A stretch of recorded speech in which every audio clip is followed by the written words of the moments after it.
নমস্কাৰ কৃষক বন্ধুসকল, আসাম এগ্ৰিকালচাৰ টিপছ ইউটিউব চেনেললৈ সকলোকে স্বাগতম জনাইছোঁ। কৃষক বন্ধুসকল, আপোনালোকে বহুতে মোক ফোন কৰি আছে যে আপোনালোকে ৰঙালাওৰ খেতি কৰিছে। আজি এজন খেতিয়কে মোক ফোন কৰিছিল যে তেখেতে পানীলাও খেতি কৰিছে, তাৰ ফলবিলাক ৰখা নাই, ক'লা হৈ হয়তো পচি গৈ আছে। গতিকে কেনেকৈ কি কৰিব লাগে বা কি স্প্ৰে কৰিম সেই সন্দৰ্ভত কিছুমান কথা মোক আজি সুধিছে আৰু তেনেকৈ বহুতে আপোনালোকে কমেণ্ট কৰি আছে আৰু বহুতে মোক ফোনো কৰে। প্ৰব্লেম এটাই যে আমি ৰঙালাওৰ খেতি কৰিছোঁ বা পানীলাওৰ খেতি কৰিছোঁ, কিন্তু ফলবিলাক ৰখা নাই, ফলবিলাক কি হয় ক'লা হৈ পচি যাই আছে। গতিকে সেই সমস্যাৰ সমাধান আজি মই এই ভিডিঅ'ৰ যোগেদি মই দিব বিচাৰোঁ, যাতে আপোনালোকে সকলোৱে বস্তুটো জানে যে আচলতে এইখিনি সময়ত আপোনালোকে কি কৰিব লাগিব বা কি ফাংগিচাইড বা ভেঁকুৰনাশক আপোনালোকে স্প্ৰে কৰিব লাগিব বা কি ভিটামিন আপোনালোকে স্প্ৰে কৰিব লাগিব। এতিয়া কৃষক বন্ধুসকল, প্ৰথম কথা হ'ল যে আপোনালোকৰ পানীলাওৱে হওক বা ৰঙালাওৱে হওক, যিবিলাক কলি পচি যায়, ক'লা হৈ হয়তো পচি যায়, গেলি যায় বা নষ্ট হয়, ইয়াৰ মূল কাৰণ হৈছে দুটা। এটা হৈছে ভেঁকুৰজনিত কিছুমান বেমাৰৰ কাৰণে, আৰু দ্বিতীয়টো হৈছে আপোনালোকৰ মাইক্ৰ'নিউট্ৰিয়েণ্ট, যোনটো অনুখাদ্যৰ অভাৱতো আপোনালোকৰ কিন্তু এই ফলবিলাক বেয়া হ'ব পাৰে। গতিকে আপোনালোকে যদি ৰঙালাও খেতি কৰিছে বা পানীলাও খেতি কৰিছে, যদি আপোনালোকৰ এনেকুৱা অৱস্থা হৈছে, এয়া বাৰীখনত দেখিছে বহুত ফুল লাগি আছে কিন্তু ফল তেনেকৈ কম, আৰু যদিও লাগিছে কিন্তু বহুত ফল বেয়া হৈ গৈছে। গতিকে আপোনালোকে দুটা মাত্ৰ কাম কৰিব লাগিব। এটা বস্তু আপোনালোকে চাব লাগিব যে আপোনালোকৰ খেতিত মাইক্ৰ'নিউট্ৰিয়েণ্ট বা যোনটো অনুখাদ্য এইটো স্প্ৰে কৰিছেনে নাই। আৰু দ্বিতীয় কথা হ'ল, যদি আপোনালোকে অনুখাদ্য স্প্ৰে কৰিছে তেতিয়া আপোনালোকে ভেঁকুৰনাশক স্প্ৰে কৰিছেনে নাই। গতিকে সেইখিনি বস্তু আপোনালোকে জানিব লাগিব। যদি আপোনালোকে ভেঁকুৰনাশক আৰু মাইক্ৰ'নিউট্ৰিয়েণ্ট দুয়োটাই যদি স্প্ৰে কৰিছে, তেনেহ'লে নিশ্চয় আপোনালোকৰ ফল নষ্ট হোৱাৰ কোনো কাৰণ নাই। গতিকে মই প্ৰথমতে আপোনালোকক বাৰীখন দেখুৱাইছোঁ, তাৰপিছত মই ইয়াৰ মাজে মাজে আপোনালোকক যোনটো মূল কথা, হয়তো আপোনালোকে কি কি ভেঁকুৰনাশক স্প্ৰে কৰিব বা কি হয়তো আপোনালোকে অনুখাদ্য স্প্ৰে কৰিব, মই আপোনালোকক অৱগত কৰাই আছোঁ। গতিকে আহক ভিডিঅ'টো মই বেক কেমেৰাৰে আপোনালোকক দেখুৱাওঁ। কৃষক বন্ধুসকল, চাওক, এয়া ৰঙালাওৰ খেতি, বিশেষ ইমান ভাল নহয়। এইটো চাওক, ইয়াতে এটা লাগিছে আৰু এইটো এটা যদিও লাগিছে কিন্তু এইটো শুকাই যোৱাৰ নিচিনা হৈছে, হয়তো ৰখিবনে নাই ঠিক নাই।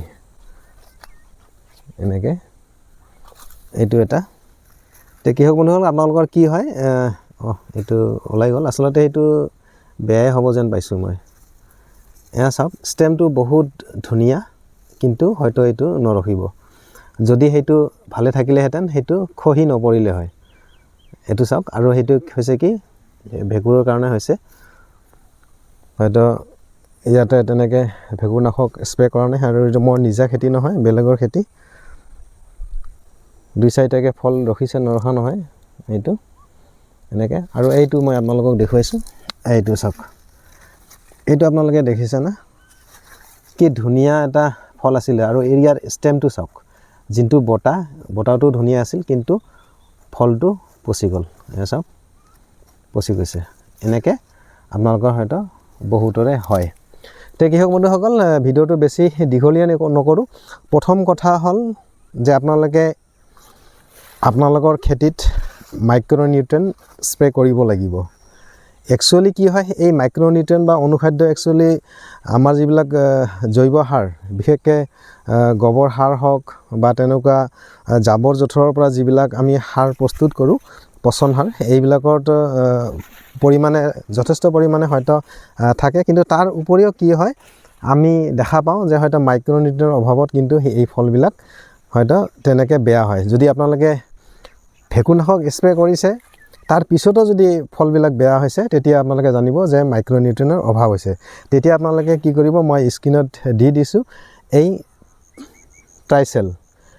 ট্ৰাইচেল যোনটো একেবাৰে কম দামী সেইটো মাইক্ৰনিউট্ৰেন আপোনালোকে কি কৰিব এই পেকেটটো ইয়াতে 500 গ্ৰাম আছে এইটো আপোনালোকে 3 টেংকি বনাব ঠিক আছে আপোনালোকে 3 টেংকি বনাব 3 টেংকি বনালে যিমানখিনিকৈ হয় তেনেকৈ আপোনালোকে স্প্ৰে কৰক সপ্তাহত দুবাৰ কৰক তেতিয়া দেখিব আপোনালোকৰ যোনটো প্ৰবলেম সেই প্ৰবলেম নোহোৱা হ'ব আৰু ইয়াৰ সমান্তৰাল হিচাপে আপোনালোকে যদি ভেঁকুৰনাশক স্প্ৰে কৰা নাই আপোনালোকে প্ৰথমতে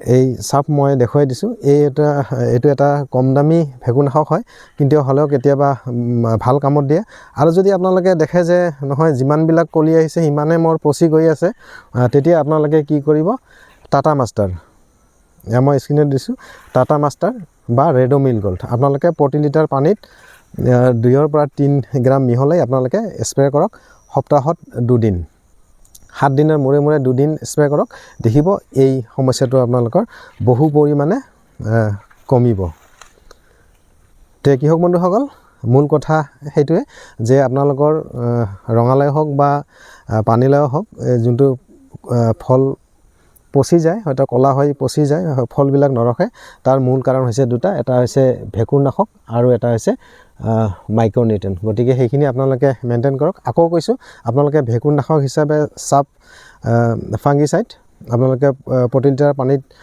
2 পৰা 2.5 গ্ৰাম মিহলাই আপোনালোকে স্প্ৰে কৰক আৰু নাইবা আপোনালোকৰ যদি সমস্যাটো বেছি হৈছে আপোনালোকে কি কৰিব টাটা মাষ্টাৰ বা ৰেডোমিল গোল্ড আপোনালোকে স্প্ৰে কৰক 2 পৰা 2.5 গ্ৰাম প্ৰতি লিটাৰ পানীত দি আৰু আপোনালোকে কি কৰক যোনটো মাইক্ৰনিউট্ৰেনৰ কথা মই ক'লোঁ ট্ৰেচেল এয়া আপোনালোকে 1 পেকেট লৈ আপোনালোকে 3 টেংকি বনাব 15 লিটাৰ টেংকত এনেকৈ বনাই আপোনালোকে স্প্ৰে কৰক দেখিব যে আপোনালোকৰ এই যোনটো ফল পচি যোৱা বা কলা হোৱা সেইটো সমস্যাৰ সমাধান হৈ যাব তে কৃষক বন্ধুসকল ভিডিঅ'টো কেনে লাগিলে আপোনালোকে কমেণ্ট কৰিব আৰু যদি ভিডিঅ'টো ভাল লাগিছে বা কিবা কামত অহা যেন আপোনালোকে পাইছে আপোনালোকে লাইক এটা নিশ্চয় কৰিব তে কৃষক বন্ধুসকল আজিলৈ ভিডিঅ'টো এৰো ধন্যবাদ